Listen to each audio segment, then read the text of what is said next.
It's the Gone Fishin podcast in association with the OEHL and the Shelburne Muskies, and hosted by OEHL live on YouTube play-by-play commentator Andrew Rodgers. This podcast is brought to you by Larry's Small Engines, your trusted Can-Am, Sea-Doo, Ski-Doo dealer in Mono, Ontario, Canada. Located at 286-270 County Road 10. Visit their website at larrysmallengines.ca or call 519-941-1517 today. Here is your host, Andrew Rodgers. All right, everybody, welcome back. It's another episode of the Gone Fishin podcast. This is episode number 5, sponsored by Larry's Small Engines out of Mono, Ontario, Canada. Great to be with you guys once again. Thank you very much for tuning in, as always. I see the viewership numbers of not only the podcast, but the live streams, guys, and you guys are just killing it in terms of numbers. So thank you so much. Just kind of overwhelmed with the tremendous amount of support and viewership. It's mind-boggling, but definitely appreciative and want to make sure that I express my appreciation to each and every one of you. So thank you. Got a great episode coming up here. Our guests on this week's edition of the Gone Fishing podcast are number 12, Chris Weber, and number 27, Tyler Ferreira. Those interviews will be coming up in a little bit, but of course we want to do league happenings first. We also have highlights from the Shelburne Muskies home game this past Sunday against the Elmvale Harvesters. We'll be getting that to you guys as well. But it's a jam-packed episode. Want to make sure we reach it. Want to make sure we get everything. I'll also tell you where I'm going to be this upcoming weekend in terms of the Real Raji 21 live on YouTube, OEHL streams. So make sure to stick around to the end to check that out. But we will get you guys up to date about what is going on in the league happenings. We'll start as we go here. Just getting organized. Okay, so this past weekend saw the weekend kickoff on Friday, November the 14th, with one game in the South Division, and that was the Petrolia Squires hosting the Delhi Flames. Petrolia taking this one 8-1 was the final. Petrolia improving to 5-1, Delhi falling to 0-7 after this result. From there, we moved into the Saturday schedule. You had the Georgia Bay Apple Kings defeating the Saugeen Shores Winterhawks in a absolute thriller. Mackenzie Fleming scoring the OT winner in that one. I'd like to say 1-0. Alan Maneri with the shutout. He was unreal. And kudos to Clayton Fritsch, the goaltender for the Saugeen Shores Winterhawks. He was unbelievable as well. Elsewhere, the Elmvale Harvesters defeating the Lucknow Lancers by a score of 9-6. That went at the Lucknow and District Sports Complex. Elmvale, big victory there. They continue to roll. Lucknow falling to, at, like I say, 1-4, and just kind of struggling to bring it all together. What turned out what I predicted might be the game of the year. The Minto 81s rushed out to a 5-0 lead in the first period against the Durham Thundercats on the road and held on to win 5-4. Just a crazy turn of events there, but Minto comes out victorious. Durham, after starting 4-0, have dropped the last two. They are 4-2. That was the final from Durham. From there, the South Division games on Saturday, there were 3. The C4 Centenaires defeating the Milverton four-wheel drives by a score of 3-2. That in the shootout. So Milverton gets another point. Seaforth improving to 7-2. They are first in the South Division. The Elora Rocks rolling into Tavistock to defeat the Tavistock Royals by a score of 6-4. Just a really good contest there by the Rocks on the road, and Tavistock falling to 5-3. Elsewhere, it was Dunville handily over the Delhi Flames, 13-1. Dunville winning again. They improved to 5-4. Delhi falling to 0-8. Moving on to the Sunday games, there was 4 in total. We start in the South, where there was 2. Petrolia defeating the Milverton four-wheel drives at the Perk and Milverton by a score of 9-0. Petrolia 6-1, Milverton 1-6-2. And then the final game in the South over the weekend took place at the Tillsonburg Community Center. The Erin Outlaws defeating the Tillsonburg Thunder by a score of 6-2. Erin improving to 3-1, Tillsonburg falling to 2-5. From there, we will now go into our highlight pack. This past Sunday, I was fortunate enough to be in Shelburne to do the play-by-play for the Shelburne Muskies and their home game against the Elmvale Harvesters. Here are those highlights.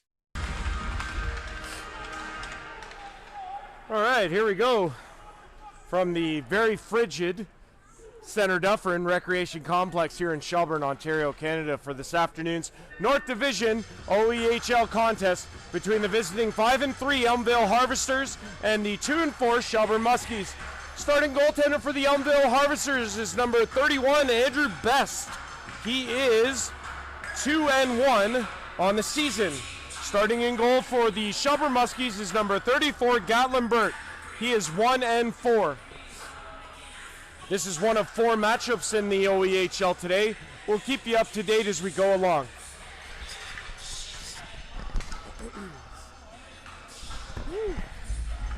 Elmvale and the visiting, well, let's call it white, but we could call it beige. Very old school Canada retro look, which I can appreciate.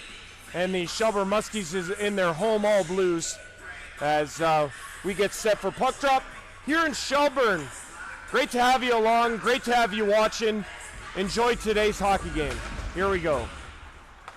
Muskies trying to get this puck to the line, can't get it any further. Bird will tip it into the corner. Rivet played it back. It's going to be intercepted though by the Harvesters. They catch a break as Rivet can't get it out. Muskies a little sloppy defensively and it's to the line. Still kept in though by the Harvesters. Now it's an odd man rush. Centering. Shot scores!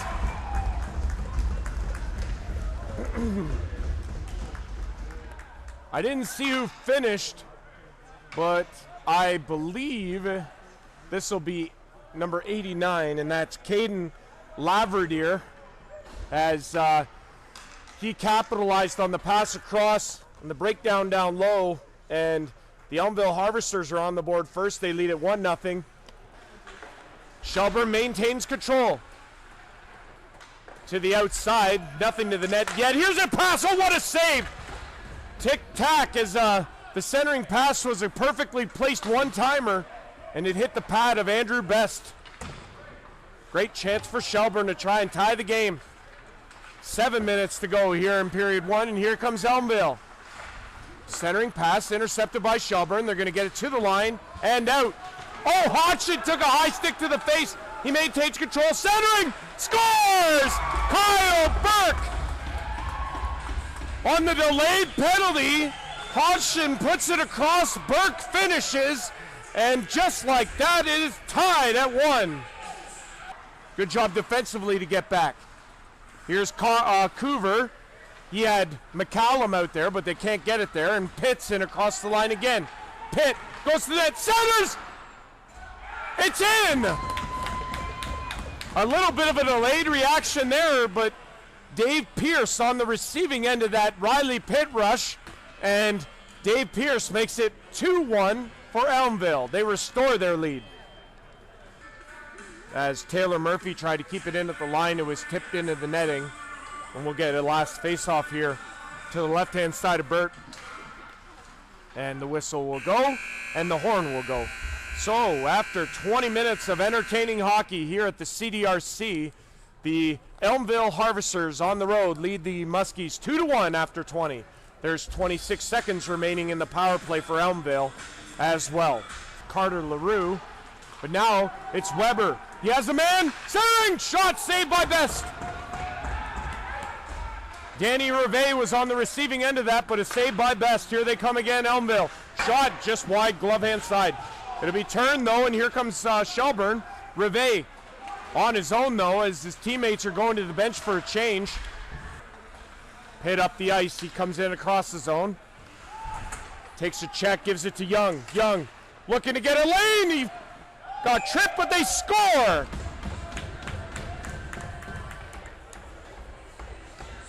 Elmvale strikes on the power play. Number 14, Owen King with the goal. And the Elmvale Harvesters extend their lead. It's 3-1 as they get a power play goal.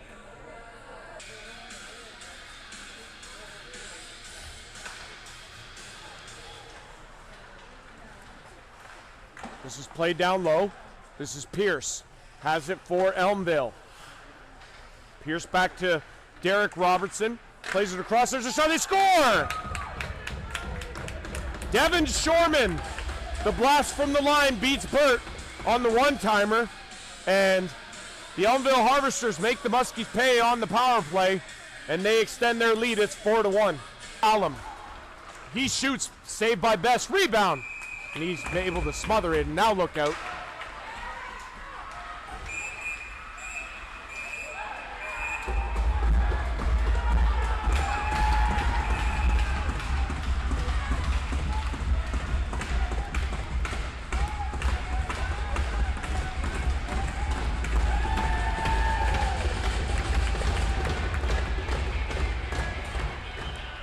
He'll play it in. Shorman. He'll play it out. That's going to go all the way down. And are we going to get an icing call? No, but that will do it for the period. So after 40, Elmvale Harvesters leading by a score of 4-1 here in Shelburne. The fight that transpired late in the second period as between Ty McCallum, number 14 of Shelburne, and number 4, Jared Robertson of Elmvale.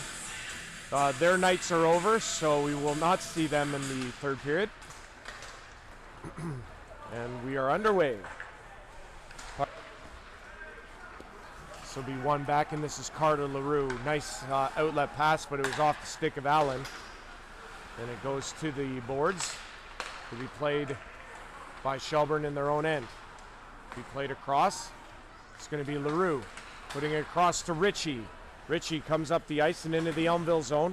Try to put a shot on Best. It goes off into the side of the net, and now we're going to get another discussion.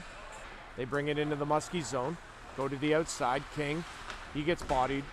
Maintains control. It's back to the line of pitch. Shoots. Save Burt. And he's going to hang on. Been really impressed with number 3, Riley Pitt of the Elmvale Harvesters. Big guy. Not sure exactly how tall, but big boy. And 5 goals, 5 assists, 10 points for Pitt. He's had a good weekend here. Had a good night last night against Lucknow, and continuing that here tonight against the Shelburne Muskies as that one comes in on Burt. As the Elmvale Harvesters come into Shelburne and take this one on the road, their second victory in 2 nights. Last night it was a 9-6 victory against Lucknow. Tonight it's a 4-1 victory over the Shelburne Muskies. That's our final from Shelburne. For the Elmvale Harvesters, they improved to 6-3 on the season, while the Shelburne Muskies fall to 2-5. Yeah, that's about it. Andrew Best, really good for the Elmvale Harvesters this afternoon. And that will do it. Yeah, so Shelburne Muskies falling to 2-5. With the loss, Elmvale improving to 6-3. Dave Pierce, a goal and 2 assists. Andrew Best improving to 3-1 on the season. He only allows 1 for the Elmvale Harvesters in a 4-1 win. Shelburne Muskies, Kyle Burke, the lone goal.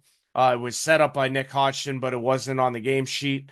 So unfortunately for there, but Nick Hodgson, he got high-sticked on the play. High-sticked on the play. And was able to continue on, get it over to Kyle Burke, who scored the lone goal for the Muskies. Gallon Burt, suffering the loss, he allows 4, and his record falls to 1-5. From there, we go into, so like I say, 4-1 Elmvale, the final there against the Shelburne Muskies. And then elsewhere was Ripley over the Creemore Coyotes on home ice at the Ripley Huron Community Center. 9-1 victory over the Creemore Coyotes. Ripley improving to 5-1, Creemore to 0-7. From there, we'll just keep the boards rolling here. We start in the South Division standings. You have Seaforth a 2-point edge over Petrolia. Seaforth 7-2, Petrolia 6-1. You have Elora at 5-2, Tavistock 5-3, Dunville at 5-4. They all have 10 points apiece. The Erin Outlaws, they've continued to play really good hockey, 3-1. They are 4 points back of fifth place, or excuse me, a tie for third. Tilsonburg, they've been struggling, 2-5 now. Excuse me. Milverton 1-6-2, and Delhi 0-8. Excuse me. Over in the North Division standings are like this. Saugeen Shores Winterhawks continuing to hold on to a 2-point edge over the Elmville Harvesters. 6-1-2 for Saugeen Shores, 6-3 for the Elmville Harvesters. The Ripley Wolves 2 points back at second place Elmville, 5-1. Minto 4-0-1. They have 9 points. They are one back of Ripley, one ahead of both Durham and Georgian Bay. Durham at 4-2, Georgian Bay at 4-5. You have Shelburne at 2-5, Lucknow at 1-5, Fremore at 0-7. Excuse me. Our next board is our leading goals. Jacob Robitaille continues to lead with 12. Luke Urig, 3 behind at 9. Clayton Holzer, Jacob Kelly, Miles McLean, Garrett Mears, all at 8. You have Taylor Barnett at Dunville, now into the top 10, alongside Josh Bearclough and Jared Bogdan, who all have 7, along with 5 others, 7 goals on the season. Over to the assists. It was a big weekend for Elmville's Jacob Kelly. Had a 6-point game on Saturday, and that was against Delhi, or excuse me, Lucknow. Jacob Kelly, 16 assists now, 2 better than Justin Graham, who has 14. Miles McLean, 13. Landon Miner of Dunville with 13. Mackenzie Fleming with 11. Brody LeBlanc with 11. Matt Rugrock with 11. You have Evan Bueller and Justin Donnelly both at 9, and 2 others also at 9 assists on the season. Like I say, big games from Dunville, obviously a 13-1 win over Delhi. And then you had, like I say, Elmville, 9-6 victors over Lucknow, and then obviously 4-1 victors over Shelburne on Sunday. Jacob Kelly has the overall lead now in points with 24, 3 better than Miles McLean at 21. A couple Dunville arrows, Landon Miner at 19, Mac Rudrock at 18. You have Luke Urig of Durham with 17, alongside Mackenzie Fleming, who scored the OT winner against Saugeen Shores. 17 points for Fleming. 16 for Evan Bueller, Brody LeBlanc, Garrett Mears, and Jacob Robitaille of Georgian Bay. 16 points apiece for them. Over to the defensemen. Kyler Nixon leads all defensive points with 12. You have Logan Blazer with 11. Elmville's Riley Pitt, 11 points. Adam Lagozo of Minto, 11. Andrew Burns of Dunville with 10. You have Kyle Soper of Tavistock with 9. Dawson Ferrer, Sean Lantz, London Murray, and Ruben Smith, all with 8 points apiece on defense for their respective clubs so far this season. Our last stat category is for the goaltenders. Clayton Fritsch continues to lead with the goalie wins as he's up to 5. You have Colin Dunn at 4, Alex Hutchison at 4, Jonathan Reinhardt at 4. You have Andrew Best, Joseph Clark, Jeremy Curry, Jacob Knowles, Alan Maneri, and 2 others tied at 3 wins apiece in the goalie categories. Now, ladies and gentlemen, I just want to take this opportunity to do something a little special here on the podcast, and special for the league. In the past, the WOA circuit did an all-star game where they pitted the best of each conference against one another. I don't remember the exact details because it was before I started following with senior hockey. But at the time, it was told that there was a lot of lost interest, and it became a very difficult thing to organize to get an all-star game in the league and to do it and have people want to come out and play in it, et cetera, et cetera, et cetera. However, I thought it would be fun at this point, which is getting dangerously close to the midway point of the season, to give you guys an idea of who I would choose for my respective all-star teams. As, you know, being an avid hockey fan, one of the thrills of my childhood was watching the NHL All-Star game. Preferably, like, situationally, like, it wasn't until about 94, maybe until about 2002, give or take. But the last big NHL All-Star game I watched was in Toronto in 2000.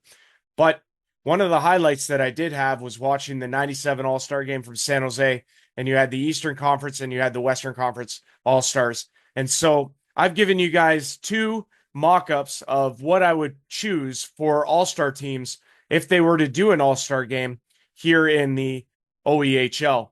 Um, Traditionally, I would have I picked it as I would have remembered it back in the day. But for the South Division, I picked three goalies. Alex Hutchison at Seaforth would be the starter. Jacob Knowles and Colin Dunn would get, say, the second and third period, respectively. On defense, you'd have Ruben Smith as the starter, Sean Lantz of Valora as the starter. Other defensemen, Ryan Frazier, London Murray, Andrew Burns, and Kyle Soper. Up front, Brett Hibbert of Delhi, Riley Connors of Milverton, and Braden Roberts of Tilsonburg. Camden Daigle and Jamie Huber, both of Seaforth, alongside Jared Nash, who'd be a starter for the forwards. You'd have Chris Martin of Aaron, Josh Bearclough of Petrolia, and you'd have Clayton Holger and Alex Utley of Alora. And then to wrap up that forward starting group, Landon Miner and Matt Rugrock of Dunville, starting with Jared Nash of Seaforth. So those would be my all-stars at this point in the season, just reflective on how good of a season they are having. Remember, this is a mock-up. This isn't actually happening. This is just where I would put or what my selection would be for the all-stars for the South Division.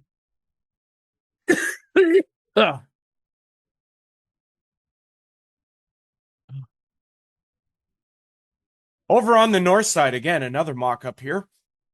For the goaltenders, I would have Clayton Fritsch as the starter, Jonathan Reinhardt as the second period, and Andrew Best as the third period. On defense, for starters, Kyler Nixon of Durham and Logan Blazer of Georgian Bay.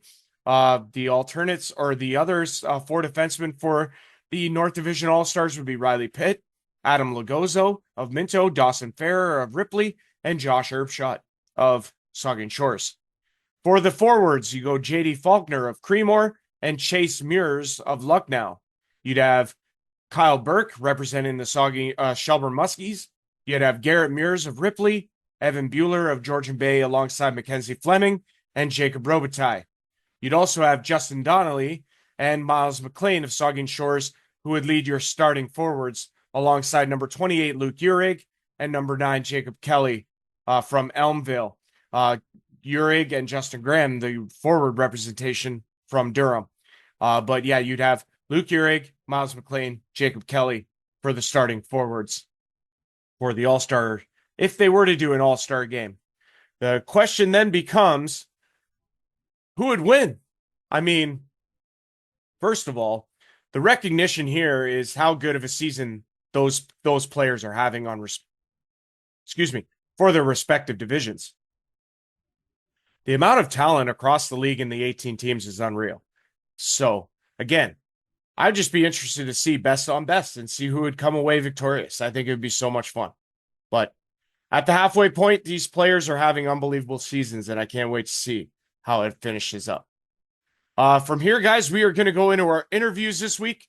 We have Kyle Burke, we had Kyle Burke. Actually, I don't think we've done Kyle Burke yet, but we'll get to him. I apologize. We're going to interview Chris Weber on the podcast this week and Tyler Ferreira. Here are those interviews. All right, ladies and gents, we have a great episode of the Gone Fishin podcast. This is episode 5, and we're very pleased to welcome in a couple more guests. We're going to be joined by Tyler Ferreira in a little while, but first up, we go with number 12, Chris Weber. Chris, it's great to have you on here. Thanks for doing this so much, and welcome to the podcast, bud. Thanks, Raj, for having me. I'm excited. Let's just we'll get into the bare bones of it here. Through 7 games, Shelburne Muskies 2-5. What is your assessment of where this team is at this point in the season? I mean, at 2-5, we're not at the record that we want to be at. I think we've shown really good spots of our game, and I think if you take game 1 and game 7, you're not gonna think that's the same team at all. Like, we're trending in the right direction. We've grown as a team. We're getting closer as a team, and we're excited for what the second kind of part of the season here is gonna have for us. Yeah, I mean, the thing is, it's very funny, and I don't know how much this gets talked about, but in a 20 game season, it almost feels like there's very little margin for error. Although with 13 games left, there's still a lot of opportunity to improve. Yeah, I mean for sure. I mean with those with the shorter season, you every game matters just that much more. Mhm. And there's a couple of games where we're probably gonna think that if we did this, if we did that, but I mean there's no sense to kind of look back and look at what ifs. We got to look forward and make sure that we take these next 13 games and really do the best with what we got right now and try to get stronger, try to get faster, try to be a better team, and kind of set ourselves up for the playoffs. The beauty part about this league, and even any senior hockey circuit, Chris, is that any team can beat any team on any given night. That's what's so great about it. It also Yeah. makes it kind of challenging because you never want to go into a game and think you're going to steamroll an opponent, because if you do, chances are they'll steamroll you. Um, that's just what I've Yeah. seen, and I've done this for a little while now. But in terms of your, I guess, approach, let's talk about, yeah, Saturday. Obviously, your next upcoming game here against Luck now, a team that doesn't sport the greatest record, but has some dangerous players, including the brother of the player, one of the players you just saw, Garrett Mears' brother Chase, who plays for Luck now and leads the team in scoring. What is the team approach, and what was talked about kind of at practice for this team approach to this game on Saturday? I mean, we were talking about what went well with our game on Sunday against Elmvale. Yep. We really liked our play at 5-on-5. We know that we're a good team in this league and we can really compete well. So we gotta stay out of the box. We took a couple penalties there that we don't really want to take going forward. And you know what? That's on us as players, and we've talked about that on practice yesterday.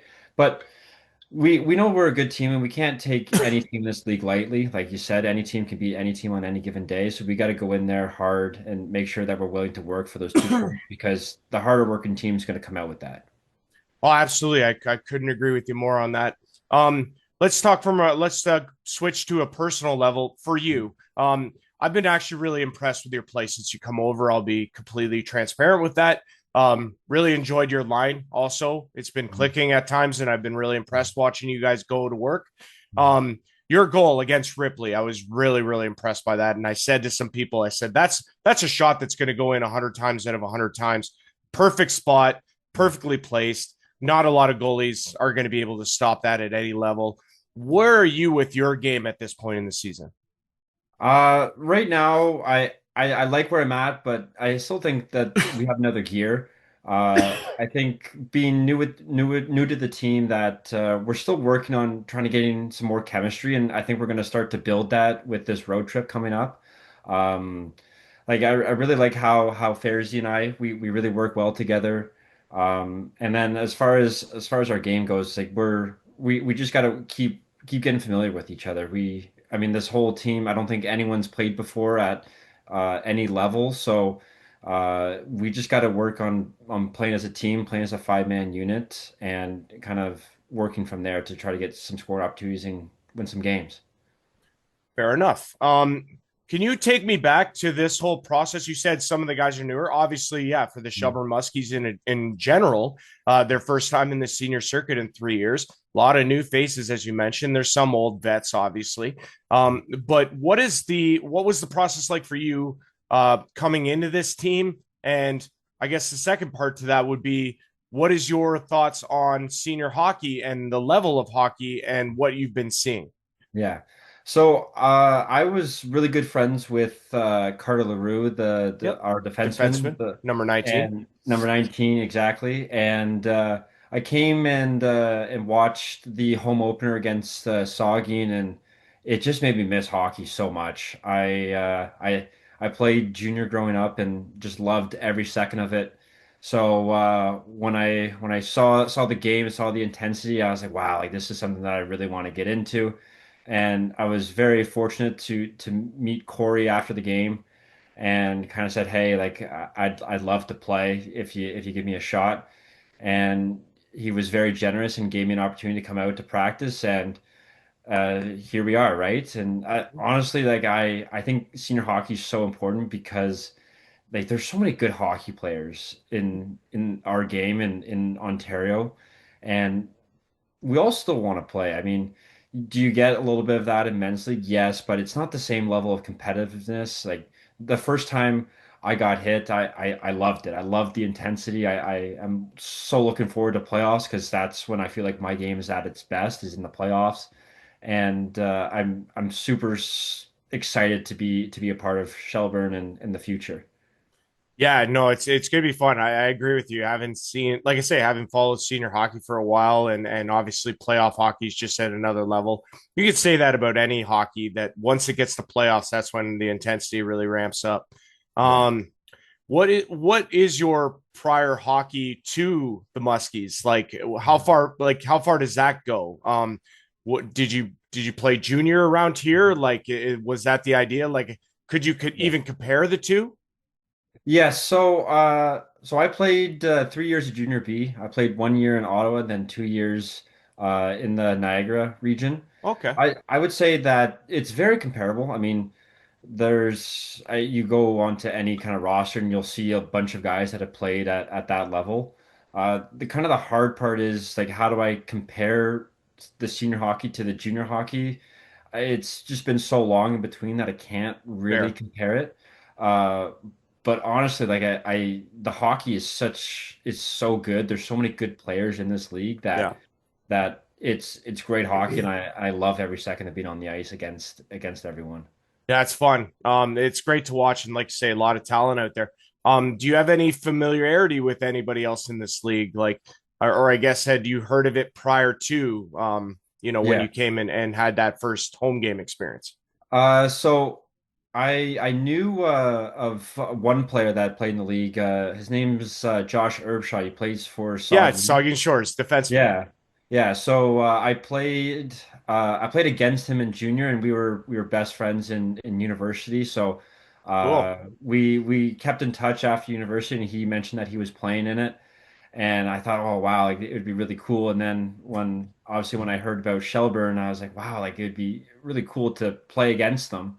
Right. And actually, I think it's next Friday we'll play against them. Go to Port Elgin. Yeah. Yeah, I like it. That's got to be pretty neat though, right? Like to yeah. almost come full circle with that, because I feel like that's the case for a lot of guys in this league. It's amazing how many people know each other.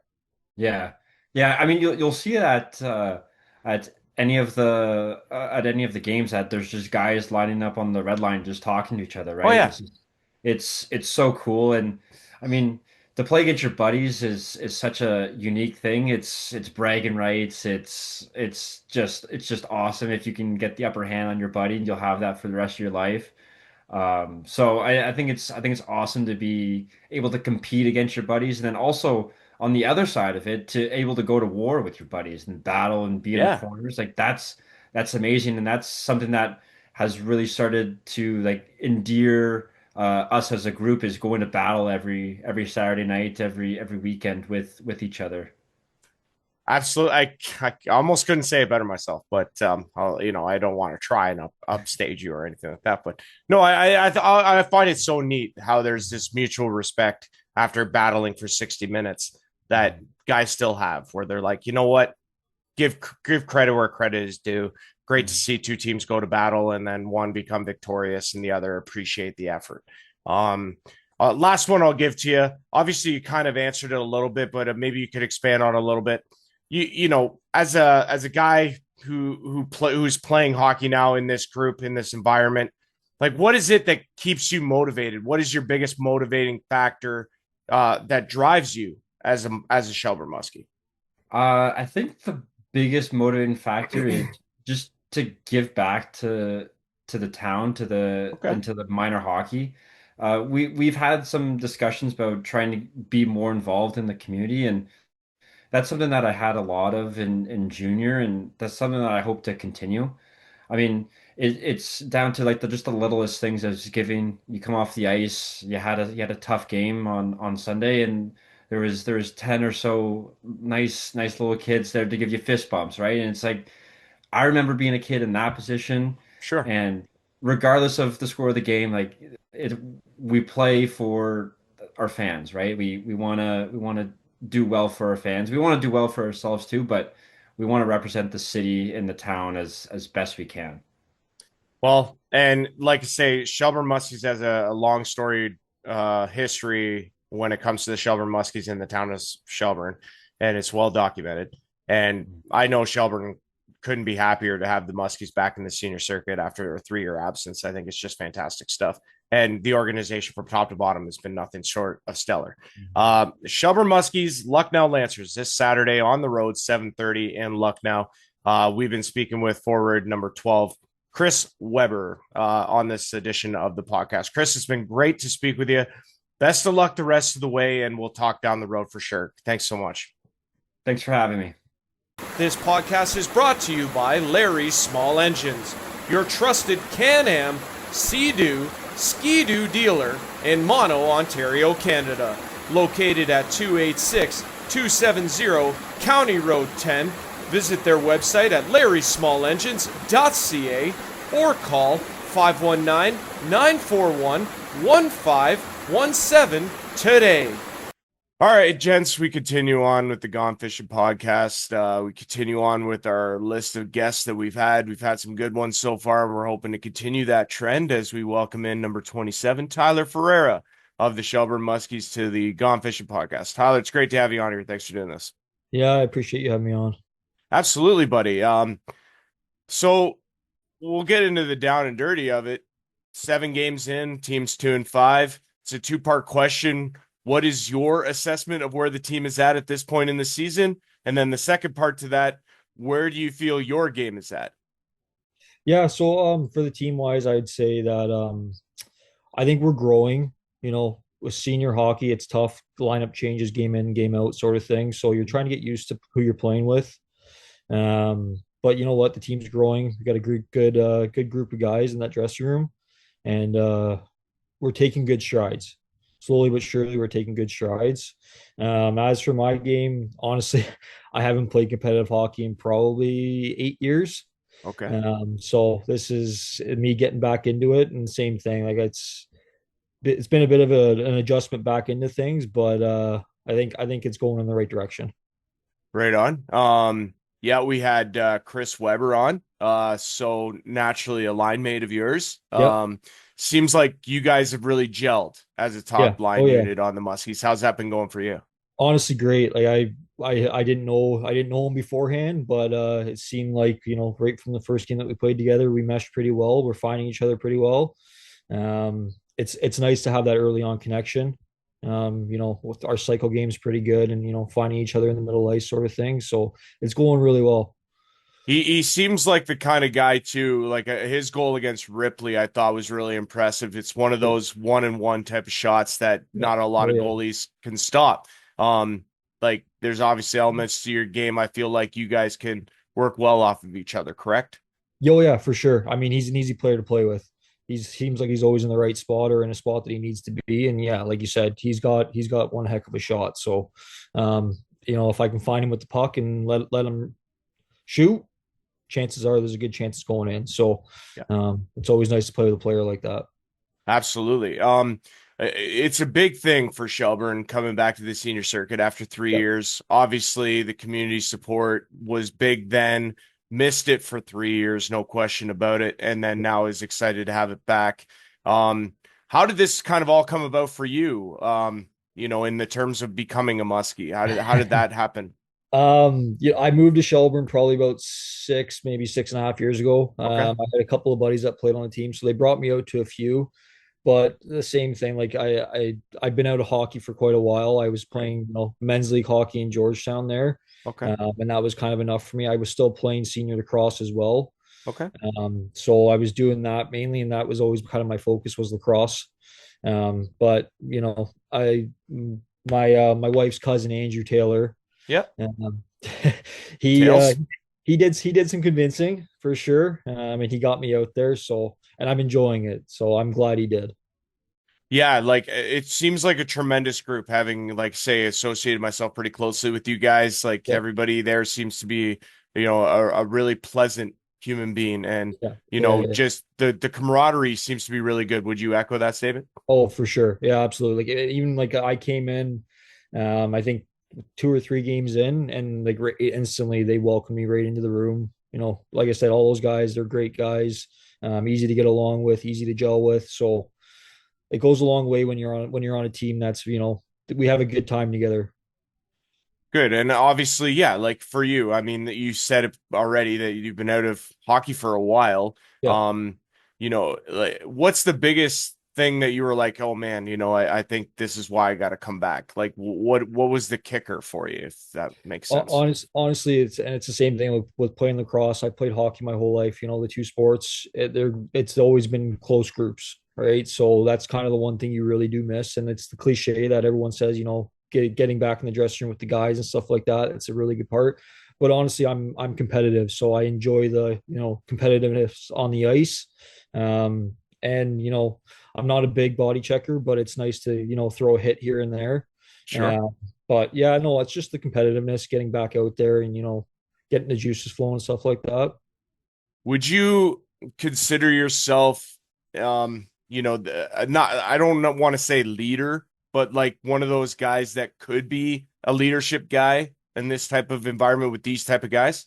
Yeah, like so the thing, like, again, I came in a little bit late, so Sure. there was a little bit of leadership group already established, but Right. I have a voice, so when I see things, I'll bring it up, and like I'm talking to the guys constantly, guys on my line, whether it's Weber or we have Danny on our line, Yeah. Jamie for a game there, so we're always talking stuff like that. Good. We're working on a few things with our PK and stuff, and I'm throwing my ideas out there. Like I said, I played hockey my whole life, as did most of these guys. So everyone's Sure. kind of bouncing ideas off each other, which is always good. But yeah, no, I mean, I don't have a problem having a leadership role. But again, at the same time, like I said, we got a really good group of guys in there that everyone's kind of a leader in their own sort of Sure. way. So No, I get it what you mean. goes a long way, right? I get what you mean. I totally do. I mean, obviously, yeah, a lot of character guys, and Yeah, each brings their own thing to the table. yeah, Um, for you, this OEHL and this senior hockey, obviously, it's grown a lot in the 3 years. yeah, 18 teams it's up to now, nine on either side. A lot of good teams, a lot of good players, a lot of good talent. for sure. What has your observation been? Is it what you expected? And the second part to that would be, did you know anybody coming in?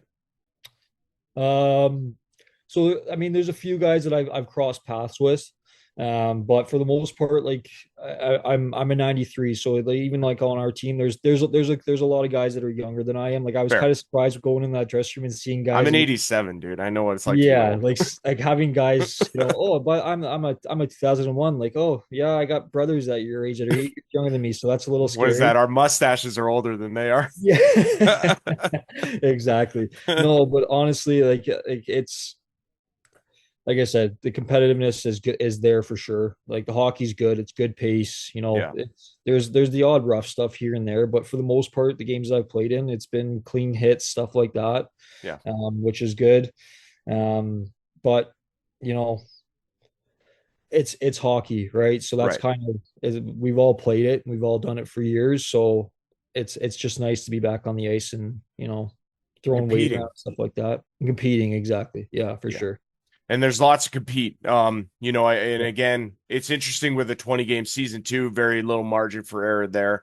yeah, You guys got a big a contest coming up on Saturday. You're on the road. yeah, It's a road trip game. You got a couple coming up on the road here, but yeah. Saturday against Lucknow Lancers, who are one below you in the standings. Um, what's the team morale coming from practice last night about how you feel heading going into this game? Like, what's the message? Yeah, like I think it's just, keeping things simple for sure. Yeah, Getting back to the basics, putting pucks on, passes on tape, stuff like that. Using our feet. We got a couple of guys that with really good speed. agreed. So, getting pucks in deep, that sort of thing. But you know what, we're even though we're not where we want to be record wise, I think that we're happy with the fact that we are growing each game. Every game's going to be competitive, right? Every team wants to win, and some teams or sometimes the skill is not quite there, but everyone works hard. Everyone's out there to do a job. So we just got to go out there and do our job, sort of thing. And yeah, like I said, just keeping it simple, playing good defensively in our end, staying out of the penalty box, getting pucks in deep, putting pressure on them. Let's play with the puck in their end a little bit more than we play with it in ours. So Yeah. Discipline's obviously a big one, like you said. yeah, I think everybody can agree with that. Keeping it simple, yeah, it's easier said than done sometimes, but yeah, a for very sure. easy concept Yeah, when it comes down to being successful. yep, The fact of the matter is, yeah, you played 7 games, you still got 13 left. yeah, Playoffs are going to be another element, yeah, and everybody's intensity is going to go to another level. That's a little ways from now, but again, at the end of the day, any team could beat any team on any given for night. I think sure. that's the Yeah, mentality you have, right? yeah, absolutely. Yeah, yeah, no, for sure. I think you said it exactly right. There's still quite we got 13 games left. And you know what? We just got to keep ramping things up.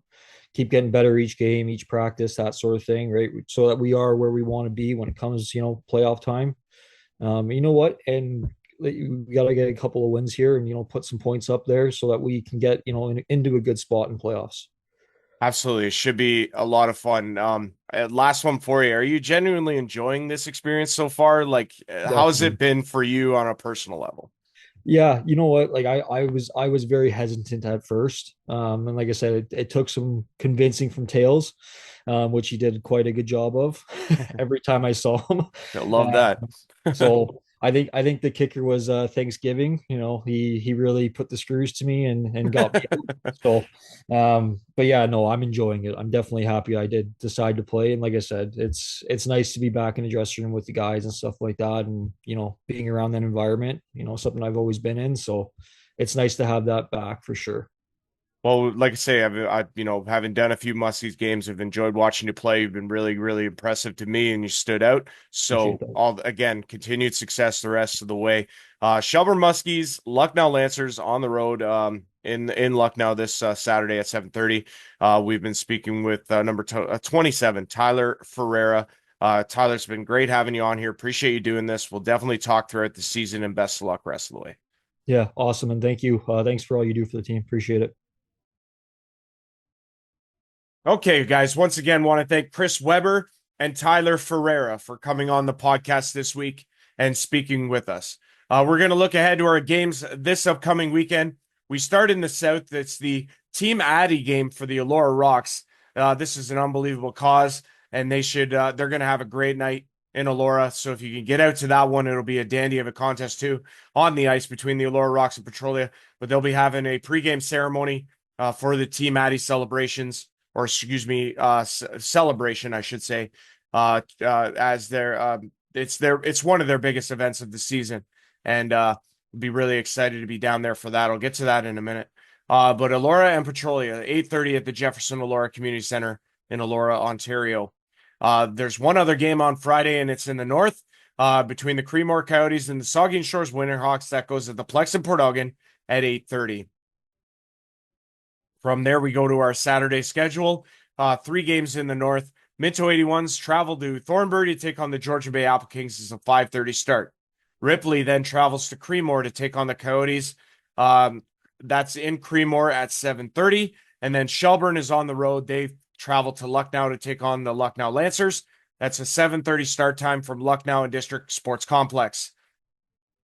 In the South, 3 games as well. Delhi travels to Milverton to take on the Milverton four-wheel drives. It's a 5:30 start time at the Perk. Seaforth traveling to Tilsonburg to take on the Tilsonburg Thunder. That one goes at 7:30 at the Tilsonburg Community Center. And then our final game on Saturday in the South Division, Aaron Outlaws traveling to Tavistock to take on the Tavistock Royals. A 7:30 start time in that one. Our final day of the weekend sees Sunday, November 23rd, a North Division matchup between the Minto 81s and Elmville Harvesters at the Floss Elmville Community Arena in Elmville. That's a 4:30 start time on Sunday, November the 23rd. The final graphic I want to put up here is where you can hear me and watch live streaming OEHL hockey for me at the Real Raji 21 on YouTube. On Friday, November 22nd, Team Addy Night, Petrolia Squires, Elora Rocks, 8:30 at the Jefferson Elora Community Center.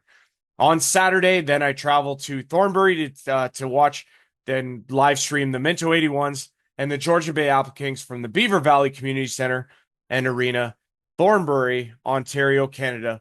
It's a 5:30 start in that one. Well, I'm all out of breath, so I think that's about enough for me. Hopefully, you guys have enjoyed this latest episode of the Gone Fishin' Podcast, episode number 5. Want to thank our guests on this week's edition of the podcast. Want to thank Larry Small Engines in Mono, Ontario, Canada, as well for sponsoring. That'll do it for me for this episode of the Gone Fishin' Podcast, episode 5. To everybody out there, thanks for your continued support. Drive safe out there, everyone, and treat each other kindly, please. That's all I say to that. We'll see you guys next week. Take care, everyone. It's the Gone Fishin' Podcast in association with the OEHL and the Shelburne Muskies, and hosted by OEHL live on YouTube play-by-play commentator Andrew Rodgers.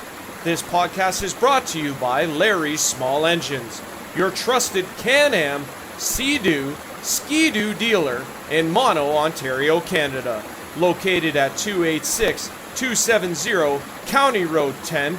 Visit their website at larrysmallengines.ca or call 519-941-1517 today.